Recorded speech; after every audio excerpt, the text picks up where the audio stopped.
ಈ ಬುರುಡೆ ಚೆನ್ನಯ್ಯನನ್ನು ಇಬ್ಬರು ಕೈಬಿಟ್ಟರು, ತಿಮರೋಡಿ ಮತ್ತು ಮಟ್ಟಣ್ಣವರ್ ಅಂತ ಆಯಿತು. ಅಲ್ಲಿ ಒಂದು ವಿಕೆಟ್ ಗಾನ್. ಇನ್ನೊಂದು ವಿಕೆಟಿಗೆ ಬರ್ತೀನಿ. ಸುಜಾತಾ ಭಟ್ಗೂ ಕೂಡ ಈ ಬುರುಡೆ ಗ್ಯಾಂಗ್ ಕೈ ಕೊಟ್ಟಿದೆ.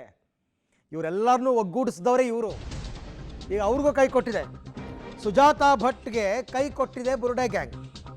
ಅನನ್ಯಾ ಭಟ್ ಪ್ರಕರಣ ಸುಳ್ಳು ಅಂತ ಯಾವಾಗ ಬಟಾಬೈಲಾಯಿತು, ಆಕೆಯ ಬಾಯಲ್ಲೇ ಬಂತು ಅನನ್ಯಾ ಭಟ್ ನನ್ನ ಮಗಳಲ್ಲ ಅಂತ, ಮಹೇಶ್ ತಿಮರೋಡಿ ಮತ್ತು ಗಿರೀಶ್ ಮಟ್ಟಣ್ಣವರು ಈಗ ಉಲ್ಟಾ ಹೊಡೆಯೋಕ್ಕೆ ಶುರು ಮಾಡಿದ್ರು.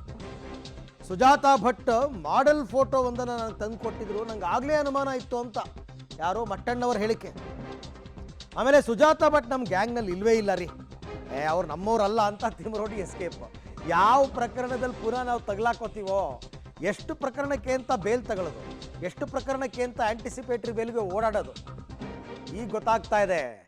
ಅದೇ ಸೋಷಿಯಲ್ ಮೀಡಿಯಾದಲ್ಲಿ ಬಂದು ಮಾತಾಡಬೇಕಾದ್ರೆ ಏನು ಮಾತುಗಳು, ಏನು ಅವಾಚ್ಯ ಶಬ್ದಗಳು ಇವ್ರದ್ದು, ಏನು ಕೆಟ್ಟ ಕೆಟ್ಟ ಪದಗಳು ಇವರು ಬಳಸಿದ್ದು. ನಮ್ಮನ್ನು ಬಿಟ್ಟರೆ ಇಲ್ಲ, ನಾವೇ ಸತ್ಯ ಹರಿಶ್ಚಂದ್ರನ ತುಂಡುಗಳು ಅನ್ನೋ ರೀತಿಯಲ್ಲಿ ಆಡಿದರು. ಈಗ ನೋಡಿ ಹೆಂಗೆ ಉಲ್ಟಾಗಿದ್ದಾರೆ. ಕಾನೂನಿನ ಬಿಸಿ ಚುರುಕು ಮುಟ್ಸೋಕ್ಕೆ ಶುರು ಆಯ್ತಲ್ಲ, ಈಗ ಒಬ್ಬೊಬ್ಬರು ಒಂದೊಂದು ರೀತಿ ಹೇಳಿಕೆಗಳು. ಅಲ್ಲಿಗೆ ಚೆನ್ನೈಯನ್ನ ಕೈ ಬಿಟ್ಟಿದ್ದಾಯಿತು, ಸುಜಾತಾ ಭಟ್ಗೂ ಕೈ ಕೊಟ್ಟರು. ಸುಜಾತಾ ಭಟ್ ಇವ್ರನ್ನ ನಂಬಿ ನಿಜಕ್ಕೂ ಕೂಡ ಅಕ್ಷರಶಃ ಕೈ ಸುಟ್ಕೊಂಡಿದ್ದಾರೆ. ಈಗ ಸುಜಾತಾ ಭಟ್ ಮನೆ ಮುಂದೆ ಹೆಂಗಿದೆ ಪರಿಸ್ಥಿತಿ ಅಂದರೆ 10 ಜನ ಪೊಲೀಸರು, ಯಾರೂ ಹೋಗಂಗಿಲ್ಲ, ಯಾರೂ ಬರಂಗಿಲ್ಲ, ಆ ಪರಿಸ್ಥಿತಿನಲ್ಲಿದ್ದಾರೆ.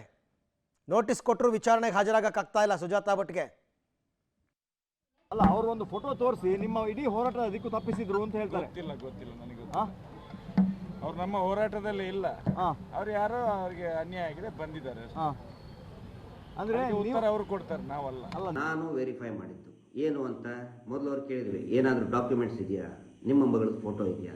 ಇದು ನನಗೆ ಭೇಟಿಯಾಗಿ 3-4 ತಿಂಗಳ ಮೇಲೆ. ನಾನು ನೋಡಿ ಅವರು ಮಾತಾಡ್ತಾ ಇರಲಿಲ್ಲ. ಅವ್ರ ಮನೆಗೆ ಹೋದಾಗ ಒಂದು ಫೋಟೋ ಕೊಟ್ಟವರು. ಅವಾಗ ಆ ಫೋಟೋನ ನಾವು ಕ್ರಾಸ್ ಚೆಕ್ ಮಾಡಿದ್ವಿ. ಅದು ಏನದು ಫ್ಯಾಕ್ಟ್ ಚೆಕಿಂಗ್ ಇದರಲ್ಲಿ ಚೆಕ್ ಮಾಡಿದ್ವಿ, ಅದು ಸುಳ್ಳು ಅಂತ ಬಂತು. ಅವರು ಕಳಿಸಿದಂತಹ ಫೋಟೋ ಯಾವುದೋ ಒಂದು ಮಾಡೆಲ್ ಥರ ಇತ್ತು, ಯೆಲ್ಲೋ ಕಲರ್ ಫೋಟೋ ಕಳಿಸಿದ್ರು, ಮಾಡೆಲ್ ಥರ ಬಂತು. ಅದಕ್ಕೆ ನಾನು ಗೊತ್ತಾಯ್ತು, ನನಗೆ ಇಂಟ್ರೆಸ್ಟ್ ತೋರಿಸಲಿಲ್ಲ. ಆವಾಗ ಮತ್ತೆ ಇವರೇ ಫೋನ್ ಮಾಡಿದರು. ಫೋನ್ ಮಾಡಿದಾಗ, ಸರ್ ನನಗೆ ಹಿಂಗಾಗಿದೆ, ಸ್ವಲ್ಪ ಹೆಲ್ಪ್ ಮಾಡಿ, ಏನಾದರೂ ನೀವು ನನಗೆ ಏನಾದರೂ ನನಗೆ ನ್ಯಾಯ ದೊರಕಿಸ್ಕೊಡಿ ಅಂತ ಪದೇ ಪದೇ ನಾನು ಹೇಳಿದೆ. ನೋಡಿ, ನೀವು ಕಳಿಸಿರೋ ಫೋಟೋ ಅದು ಸುಳ್ಳಿದೆ, ಹ್ಯಾಂಗೆ ನಂಬೋದು?